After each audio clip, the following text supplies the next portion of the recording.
첫 번째 부수 글자는 거물 흑자라는 글자입니다. 그림을 보며 자세히 설명드리도록 하겠습니다.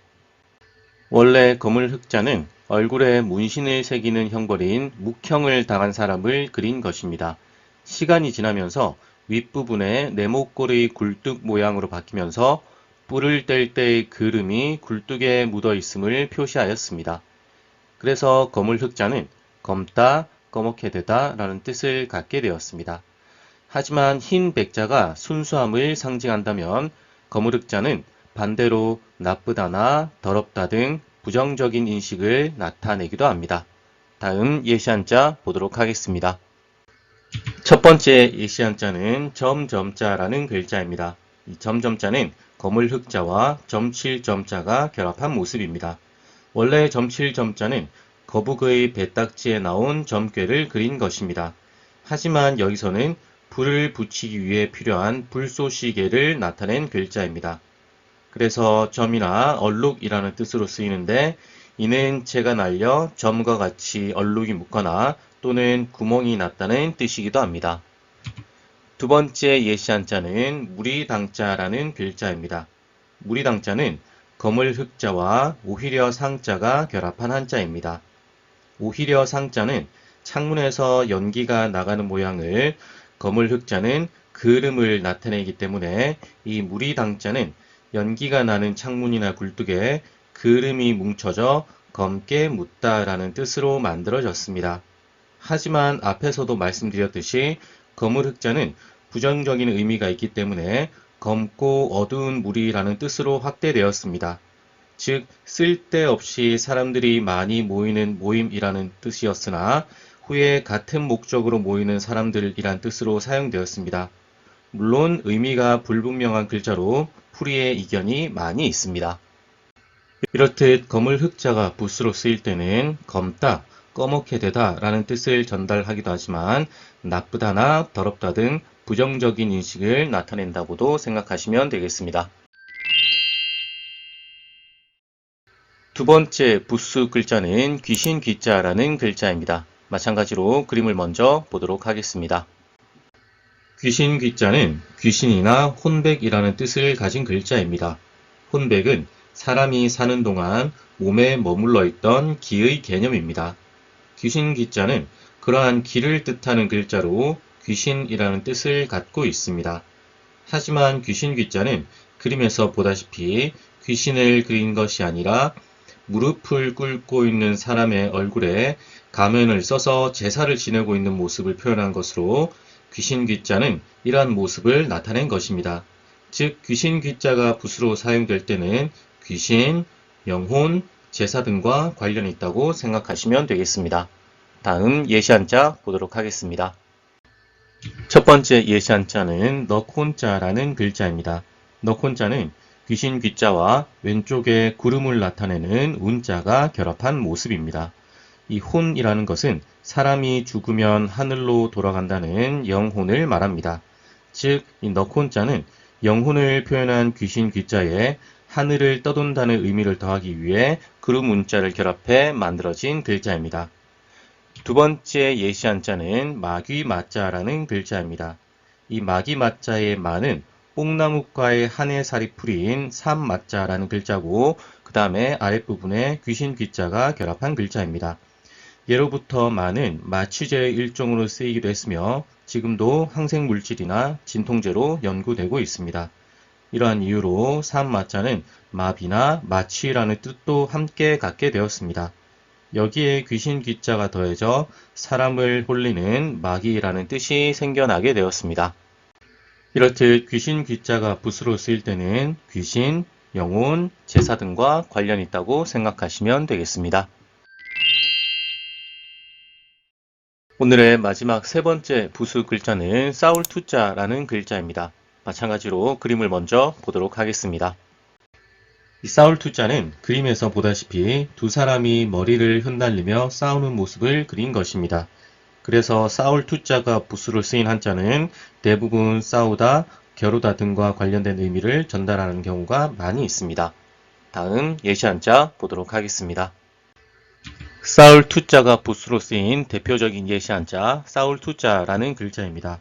이 싸울 투자는 싸우다나 승패를 겨루다 라는 뜻으로 쓰이는 글자입니다. 이 싸울 투자는 싸울 투자라는 부수와 세울 주자가 결합한 모습입니다. 이 세울 주자는 북을 세우는 모습을 그린 것으로 세우다 라는 뜻을 가지고 있습니다. 즉, 싸울 투자는 머리를 흩날리는 두 사람이 서서 싸우는 모습을 그린 것으로 싸우다 라는 뜻이 이렇게 생겨나게 되었습니다. 이렇듯 싸울 투자가 부수로 쓰일 때는 그냥 쉽게 싸우다 또는 겨루다 등과 관련이 있다고 생각하시면 되겠습니다. 오늘의 첫 번째 부수 글자는 벌레 회자라는 글자입니다. 그림을 먼저 보도록 하겠습니다. 벌레 회자는 그림에서 보다시피 벌레를 본떠 그린 것으로 벌레의 머리와 몸통이 함께 그려져 있는 것을 알 수 있습니다. 그런데 이것이 마치 뱀처럼 보이기도 해서 벌레 회자는 뱀을 그린 것으로 해석하기도 합니다. 실제로도 벌레 회자는 뱀과 관련된 붓으로 쓰이기도 합니다. 하지만 벌레 회자가 붓으로 들어간 한자는 대부분 뜻 그대로 벌레라든지 나아가 곤충이나 양서류 등과 관련된 뜻을 전달하기도 합니다. 그래서 쉽게 벌레 회자가 붓으로 쓰인 한자는 주로 벌레라든지 곤충, 양서류 등과 관련이 있다고 생각하시면 되겠습니다. 다음 예시 한자 보도록 하겠습니다. 벌레 회자를 붓으로 가지는 벌봉자라는 글자입니다. 곤충 중 하나인 벌이라든지 꿀벌이라는 뜻을 가진 글자입니다. 이 벌봉자는 벌레 회자와 끌봉자가 결합한 모습입니다. 오른쪽의 끌봉자는 끌다라는 뜻이 있지만 여기에서는 발음과 함께 모양자 역할을 하고 있습니다. 예전에 벌봉자를 보면 꿀벌과 애벌레를 함께 표현하였습니다. 여기에 쉬엄쉬엄 갈 착자가 더해지게 되었는데 이것은 벌이 날아다니는 모습을 표현하기 위해서였습니다. 그러나 시간이 지나면서 복잡한 획이 간략화되면서 지금의 벌봉자가 이렇게 만들어지게 되었습니다. 이렇듯 벌레 회자를 붓으로 가진 한자는 대부분 벌레, 곤충, 양서류 등과 관련이 있다고 생각하시면 되겠습니다. 오늘의 두 번째 부수 글자는 작을 요자라는 글자입니다. 마찬가지로 그림을 먼저 보도록 하겠습니다. 작을 요자는 작다나 어리다라는 뜻을 가진 글자입니다. 그림에서 보다시피 작을 요자는 누에고치에서 뽑은 실타래를 그린 것입니다. 원래 실타래를 그린 글자로는 실사자도 있습니다. 그러나 이 작을 요자는 실사자보다 적게 꼬인 것이라고 하여 작다라는 뜻으로 구분되고 있습니다. 그래서 작을 요자가 붓으로 쓰여 다른 글자와 결합할 때는 작다나 어리다와 같은 뜻을 전달하게 되었습니다. 다음 예시 한자 보도록 하겠습니다. 우리가 흔히 유치원 할 때 쓰는 어릴 유자라는 글자입니다. 이 어릴 유자는 어리다나 미숙하다, 작다라는 뜻을 가진 글자입니다. 이 어릴 유자는 작을 요자와 힘 역자가 결합한 것을 알 수 있습니다. 힘을 뜻하는 힘 역자에 작다라는 뜻을 가진 작을 요자가 결합한 어릴 요자는 힘이 작다라는 뜻으로 만들어졌습니다. 여기서 힘이 적거나 힘이 작다는 것은 어린 아이를 의미합니다. 그래서 어릴 요자는 힘이 없는 사람이라는 의미에서 어린아이나 작다, 미숙하다라는 뜻을 갖게 되었습니다. 이렇듯 어릴 요자를 붓으로 가진 한자는 대부분 작다나 어리다와 관련이 있다고 생각하시면 되겠습니다. 오늘의 마지막 세 번째 부수 글자는 새추자라는 글자입니다. 마찬가지로 그림을 먼저 보도록 하겠습니다. 이 새추자는 새라든지 높다라는 뜻을 가진 글자입니다. 그림에서 보다시피 새추자는 새의 머리와 날개, 꼬리가 함께 그려져 있는 것을 알 수 있습니다. 이것은 주변에서 흔히 볼 수 있는 작은 새를 표현한 것입니다. 새추자는 사전적으로는 꽁지가 짧은 새로 정의하고 있지만 실제 쓰임에서는 이를 명확히 구분하지 않는 경우가 많습니다. 그래서 새추자는 부스로 쓰일 때는 새의 특성이나 새의 종류와 같이 새와 관련된 의미를 전달하게 되었습니다. 다음 예시 한자 보도록 하겠습니다.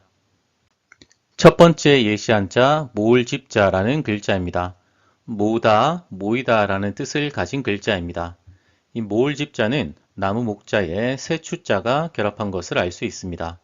이 모을집자는 나무 위에 새가 앉아있는 모습을 표현한 것입니다. 이렇게 여러 마리의 새가 앉아있는 모습에서 모으다, 모이다 라는 뜻을 가지게 되었습니다. 두 번째 예시 한자는 꿩치자라는 글자입니다. 우리가 흔히 치악산 할 때 쓰는 글자가 바로 이 꿩치자가 되겠습니다. 부수를 나타내는 새 추자와 음을 나타내는 글자 시자가 합해져서 만들어진 글자입니다. 즉, 새 추자가 부수로 되어 쇠의 종류를 나타낸 것을 알 수 있습니다. 이렇듯 새 추자가 부수로 쓰일 때는 새의 특성이나 새의 종류와 같이 그냥 쉽게 새와 관련된 의미를 전달한다고 생각하시면 되겠습니다. 첫 번째 부수 글자는 골곡자, 골짜기, 곡자라는 글자입니다. 항상 그래왔듯이 그림을 먼저 보도록 하겠습니다. 골곡자는 골짜기를 뜻하는 글자입니다. 이 골곡자에 쓰인 8팔자는 위에서 물이 흘러내리고 있음을 표현한 것입니다.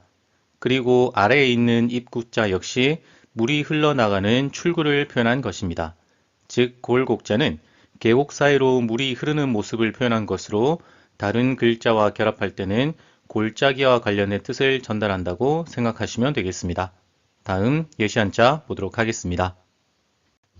우리가 흔히 계곡할 때 쓰는 바로 신의 계자라는 글자입니다. 이 신의 계자는 골짜기 곡자와 어찌 해자가 합쳐져 이루어진 한자입니다. 어찌 해자는 해에서 개로 바뀌는 발음 역할을 위해 쓴 것입니다. 시냇물을 의미하는 한자이며 시냇물은 산 골짜기에서 흐르기에 골짜기 곡자가 부수로 지정되어 있습니다. 하지만 시간이 지나면서 간결하게 표현하기 위해 골곡자 대신 물을 의미하는 삼수변을 사용해서 오른쪽에 현재 형태로 전해지고 있습니다. 이렇듯 골곡자가 부수로 쓰일 때는 그냥 쉽게 골짜기와 관련된 뜻을 전달한다고 생각하시면 되겠습니다. 두 번째 부수 글자는 마을리자라는 글자입니다. 그림을 보며 자세히 설명드리도록 하겠습니다. 마을리자는 마을 또는 거리를 재는 단위로 쓰인 글자입니다. 마을리자는 밭 전자와 흙 토자가 결합한 모습입니다.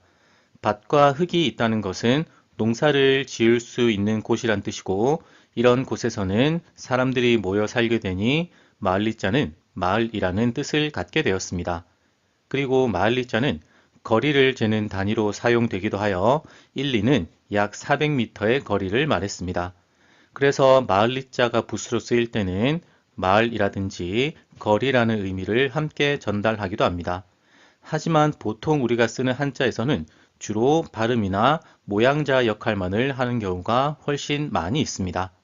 다음 예시 한자 보도록 하겠습니다. 첫 번째 예시 한자는 들야자라는 글자입니다. 들야자는 들판이나 교회라는 뜻을 가진 글자입니다. 여기서 오른쪽에 있는 나여자는 여에서 야로의 발음 역할만을 하고 있습니다. 원래 들야자는 흙토자와 숲을 림자가 결합한 글자였습니다. 이것은 흙과 나무가 많은 곳을 표현한 것으로 숲이 우거져 있는 들판이나 교회라는 뜻을 담고 있습니다. 그러나 시간이 지나면서 마을리자가 교회 지역의 의미를 대신하였고 여자는 발음 역할을 하게 되면서 지금의 들야자가 만들어지게 되었습니다. 다음 두 번째 예시 한자는 무거울 중자라는 글자입니다. 이 무거울 중자는 무겁다라는 뜻을 가진 글자입니다. 이 무거울 중자는 마을리자가 부수로 지정되어 있지만 마을과는 아무 관계가 없습니다. 앞에서도 말씀드렸듯이 발음이나 모양자로 쓰였다고 볼 수 있습니다. 이 무거울 중자는 등에 짐을 지고 있다는 뜻을 표현한 것으로 무거울 중자는 무거운 짐을 지고 있다는 의미에서 무겁다라는 뜻을 갖게 되었습니다. 이렇듯 마을리자가 부수로 쓰일 때는 마을이라든지 거리와 관련이 있다고 생각을 하시면 되지만 보통 우리가 쓰는 한자에서는 발음이라든지 모양자 역할만을 하는 경우가 훨씬 많다고 생각하시면 되겠습니다. 오늘의 마지막 세 번째 부수 글자는 몸신자라는 글자입니다. 먼저 그림을 보도록 하겠습니다. 몸신자는 몸이나 신체를 뜻하는 글자입니다. 그림에서 보다시피 몸신자는 배가 볼록한 임신한 여자의 모습을 그린 것을 알 수 있습니다. 그래서 몸신자의 본래 의미는 임신하다의 뜻이었지만 후에 몸의 상태나 몸이라는 뜻으로 쓰이게 되었습니다. 그래서 몸신자가 부수로 쓰일 때는 그냥 쉽게 몸과 관련이 있다고 생각하시면 되겠습니다. 다음 예시한자 보도록 하겠습니다. 첫 번째 예시한자는 몸궁자라는 글자입니다. 뜻을 나타내는 몸신자와 음을 나타내는 활궁자가 만나 몸궁자가 만들어지게 되었습니다. 두 번째 예시한자는 몸구자라는 글자입니다. 마찬가지로 부수 글자 몸신자와 음을 나타내는 나눌 구자가 만나 몸구자가 만들어지게 되었습니다. 두 한자 모두 뜻이 몸인 걸 알 수 있습니다. 이렇듯 몸신자가 부수로 쓰일 때는 그냥 쉽게 몸과 관련이 있다고 생각하시면 되겠습니다. 첫 번째 부수 글자는 뿔각자라는 글자입니다. 그림을 보며 자세히 설명드리도록 하겠습니다. 뿔각자는 짐승의 뿔을 그린 것입니다. 그림에서 보다시피 뿔각자를 보면 뾰족한 짐승의 뿔과 주름이 잘 묘사되어 있습니다. 고대부터 짐승의 뿔은 다양한 용도로 활용되었습니다. 뿔각자에 술잔이라는 뜻이 있는 것도 고대에는 소의 뿔을 술잔으로 사용했기 때문입니다. 뿔은 짐승의 머리에서 돌출된 형태를 하고 있어서 뿔각자에는 모나다나 각지다라는 뜻이 생겼고 또 동물들이 뿔로 힘겨루기를 한다는 의미에서 겨루다나 경쟁하다라는 뜻도 가지게 되었습니다. 그래서 뿔각자와 결합하는 글자들은 대부분 뿔의 용도나 뿔의 동작과 같이 만들어진 배경에 뿔의 이야기가 들어간다고 생각하시면 되겠습니다. 다음 예시한자 보도록 하겠습니다. 뿔각자를 붓으로 가지는 대표적인 예시한자 풀해자라는 글자입니다. 풀다나 벗기다 라는 뜻을 가진 글자입니다. 이 풀해자는 뿔각자와 칼도자, 소자가 결합한 모습입니다.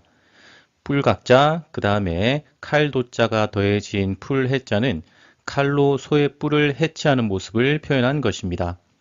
원래 풀해자는 소우자 위로 뿔을 감싸고 있는 양손이 그려져 있었습니다. 이것은 소의 뿔을 잘라 해치하는 모습을 표현한 것입니다. 후에 양손 대신 칼도자가 쓰이면서 해치하다라는 뜻을 조금 더 명확히 표현하게 되었습니다. 이렇듯 뿔각자를 붓으로 가진 한자는 대부분 뿔의 용도나 뿔의 동작과 같이 만들어진 배경에 뿔의 이야기가 들어간다고 생각하시면 되겠습니다. 두 번째 부수 글자는 바람풍자라는 글자입니다. 마찬가지로 그림을 먼저 보도록 하겠습니다. 바람풍자는 본래 봉황새를 그린 것이었습니다. 바람풍자를 보면 큰 날개와 꼬리를 가진 봉황이 그려져 있었습니다. 봉황은 고대 중국의 전설에 등장하는 상상의 새였습니다. 바람의 생성 원리를 이해하지 못했던 고대인들은 봉황의 날갯짓으로 바람이 만들어진다고 생각했습니다. 그래서 옛날에는 바람풍자가 봉황과 바람으로 혼용되기도 했지만 후에 명확히 구분하기 위해 무릇범자에 새조자가 결합한 봉황봉자가 만들어졌고 무릇범자에 벌레충자가 더해져 바람풍자가 만들어졌습니다. 그래서 바람풍자가 붓으로 들어가면 쉽게 바람과 관련이 있다고 생각하시면 되겠습니다. 다음 예시한자 보도록 하겠습니다. 첫 번째 예시한자는 회오리바람 표자입니다. 뜻을 나타내는 바람풍자와 음을 나타내는 글자 표자가 합해져서 이루어진 글자입니다. 두 번째 예시한자는 태풍태자라는 글자입니다. 마찬가지로 뜻을 나타내는 바람풍자와 음을 나타내는 글자 태자가 합해서 이루어진 글자입니다. 두 한자 모두 바람과 관련이 있어 바람풍자가 부수인 것을 알 수 있습니다. 이렇듯 바람풍자가 붓으로 들어간 한자는 그냥 쉽게 바람과 관련이 있다고 생각하시면 되겠습니다. 오늘의 마지막 세 번째 부수 글자는 얼굴면자, 낫면자라는 글자입니다. 마찬가지로 그림을 먼저 보도록 하겠습니다. 낫면자는 사람의 얼굴이라는 뜻을 가진 글자입니다. 낫면자는 사람의 머리 둘레와 눈을 특징지어서 그린 것입니다. 그림에서 보다시피 낫면자의 옛 모양은 길쭉한 타원형 안에 하나의 눈만이 그려져 있었습니다. 이것은 사람의 얼굴을 표현한 것입니다. 그렇다고 낫면자가 단순히 얼굴만을 뜻하는 게 아니라 사람의 얼굴에서 비롯되는 표정이나 겉모습의 의미도 가지고 있습니다. 그래서 낫면자가 붓으로 들어가면 얼굴, 표정, 겉모습 등과 관련 있다고 생각하시면 되겠습니다. 다음 예시 한자 보도록 하겠습니다. 낫면자를 붓으로 가지고 있는 뻔뻔스러울 전자라는 글자입니다. 뜻을 나타내는 낫면자와 음을 나타내는 글자 견자가 합해서 이루어진 글자입니다. 얼굴에서 드러나는 뻔뻔함을 나타낸 글자로 낫면자가 붓으로 되어 있는 것을 알 수 있습니다. 이렇듯 낫면자가 붓으로 쓰일 때는 얼굴, 표정, 겉모습 등과 관련이 있다고 생각하시면 되겠습니다. 지금까지 부수 글자 3글자 알아보았는데요. 오늘 영상이 여러분들 한자 공부하는 데 많은 도움이 되셨으면 좋겠습니다. 이번 영상 이것으로 마치고요. 다음에 더 유익한 영상으로 찾아뵙겠습니다. 감사합니다.